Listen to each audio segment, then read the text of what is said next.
Thanks, Rich. Massachusetts is filled with strange and wonderful things. The paper house is one of them. There it is, all the news that's fit to live in. The newspaper house is as good a piece of Americana as you could ever hope to find.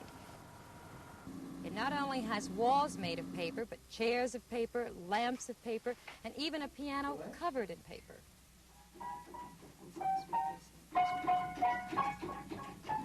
It was put together by Ellis Steinman and his wife and daughter in 1922. The Steinmans took thousands of newspapers, folded them up into little squares, and then pasted layers and layers of them onto the frames to make the walls of the house. Walls that are 215 pages thick as a book. That took a few years all by itself. Then it was time to work on the furniture. Little did the paper boy know he was helping to build a house.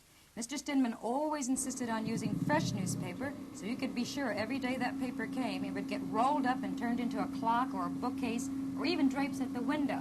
Correction, the drapes are made of magazine covers, just for a change of decor. Think of what it would be like to live in a house made of newspapers. I mean, you wouldn't have to read the paper over coffee at the breakfast table. You could simply read the table. You would never have to put up any wallpaper. There's already plenty of that. On a cold winter night, you could curl up next to the newspaper fireplace and read a good chair. Or in the case of the paper house at Pigeon Cove, you can just look at the writing on the wall and remember, a whole house full of history right before your eyes.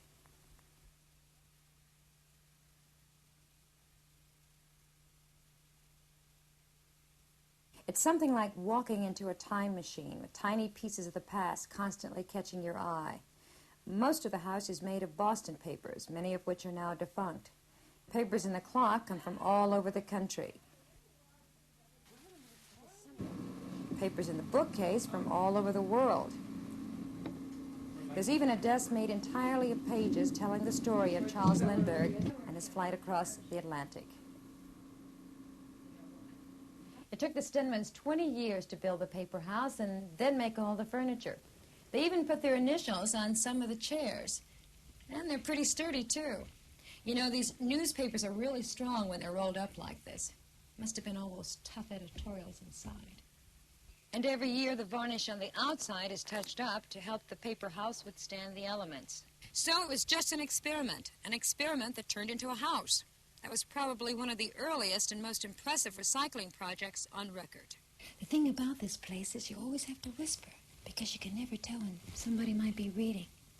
I'm Janet Langhart at the Paper House, Pigeon Cove, Massachusetts, and I'm here because Susan Tomsick, Westerville, Ohio, you asked for it.